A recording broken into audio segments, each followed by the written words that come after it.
তোরা যে যা বলিস ভাই, আমার সোনার হরিণ চাই। যে যাই বলুক, জনগণ ভোট দিক বা না দিক, জনগণ খাক বা না খাক, ক্ষমতায় টিকে থাকতে হবে।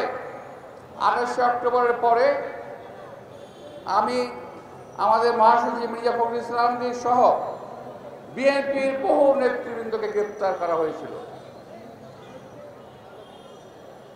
আমরা যখন জেলে যাই আমাদের খুব কষ্ট হয়েছে জেলখানায়, তারপরেও আমাদের চাইতে বহু কষ্টে ছিল আমাদের সাধারণ নেতা কর্মীরা, অনেক কষ্ট ছিল। আমি বারবার বলেছি, এখনো বলি,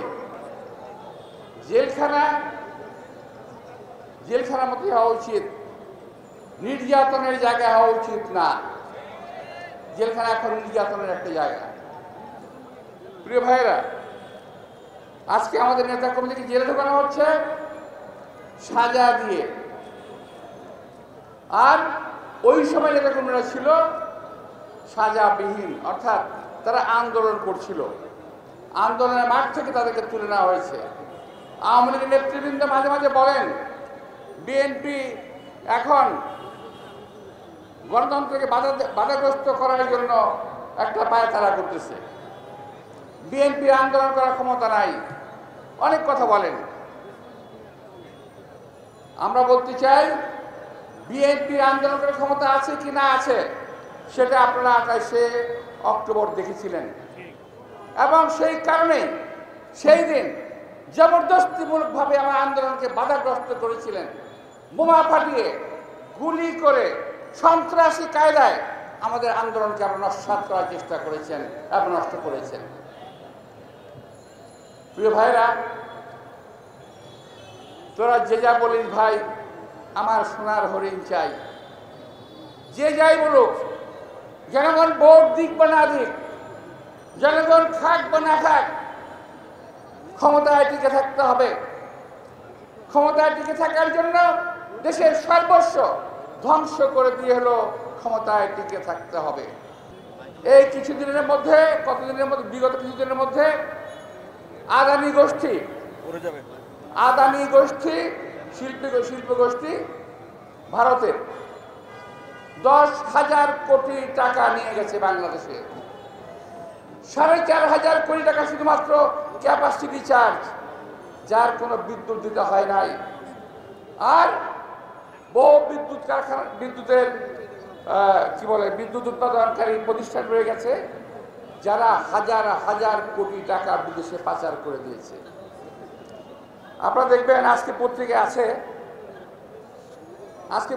ভাই, আমি বিশেষ করে আমার পুলিশ ভাইয়ের উদ্দেশ্যে বলছি, কারণ আপনারা যেভাবে আমাদের উপরে নাজিল হকে এক এক সময়ে, আপনাদের জানা থাকা দরকার যে আপনাদের ভবিষ্যৎ প্রজন্ম এই বাংলাদেশেই বসবাস করবে, তারা কার অধীনে কিভাবে থাকবে এটা আপনাদের জেনে রাখা দরকার।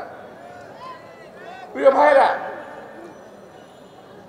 10,000 কোটি টাকা যদি আদানি গ্রুপ নিয়ে থাকে, বাংলাদেশের আরো একটা গোষ্ঠী আছে, সেই গোষ্ঠী কয়েকদিন পর পর বন্ড বের করে। বন্ড নাম শুনছেন? বন্ড 5,000 কোটি টাকা, 10,000 কোটি টাকা, এইভাবে তারা বন্ড করে টাকা নিয়ে যাচ্ছে। আরেকটা গোষ্ঠী আছে যারা বিভিন্নভাবে ব্যাংক লুট করে টাকা নিয়ে যাচ্ছে, এটা আপনাদের বুঝতে হবে। আরেকটা গোষ্ঠী আছে গরিব দেশের টাকা লুট করে সিঙ্গাপুরে শ্রেষ্ঠ ধনী হিসাবে নাজিল হয়েছেন আজিজ খান সাহেব। নাম শুনেছেন? আজিজ খান শামিদ গ্রুপের ভাই, শামিদ গ্রুপের ফারুক খান যিনি মন্ত্রী ছিলেন, ফারুক খানের ভাই আজিজ খান সিঙ্গাপুরে হাজার হাজার কোটি টাকা নিয়ে এখন সিঙ্গাপুরে 4র্থতম ধনী ব্যক্তি। ভাবতে পারেন আপনার আমার টাকা কোথায় যাচ্ছে? আমাদের ছেলে মেয়ে, ভাই বোন, আত্মীয় স্বজন কোথায় টাকা পাবে, কি করে খাবে, এই খবর কেউ রাখে না। এই শামিদ গ্রুপের একটা কাণ্ড।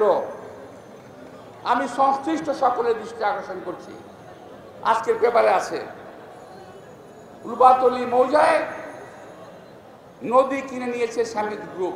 নদী ভাবতে পারেন, বাংলাদেশের খাল খাইছে, বিল খাইছে, সবই খাইছে, এখন নদী খাওয়ার বাকি আছে। টাকা খাইছে, ডলার খাইছে, এখন নদী খাওয়া বাকি আছে। ভাবা যায় তো ভাইরা, এই সমস্ত কর্মকাণ্ড একমাত্র ঘটছে একটি মাত্র কারণ, বিনা ভোটের সরকার। যেই সরকার ভোটের তোয়াক্কা করে না, যেই সরকার জনসমর্থনের তোয়াক্কা করে না। সুতরাং এই সরকার কখনো এই দেশের মানুষের মঙ্গল চাইতে পারে না। এই সরকার একটি আপদ, এই দেশের উপর একটি আপদ নাজিল হয়েছে। আসুন সবাই মিলে ঐক্যবদ্ধভাবে এই আপদ আমরা বিদায় করি, নইলেই এই দেশে মানুষ মুক্তি পেতে পারে, নইলে এদেশের মানুষের মুক্তি আসবে না।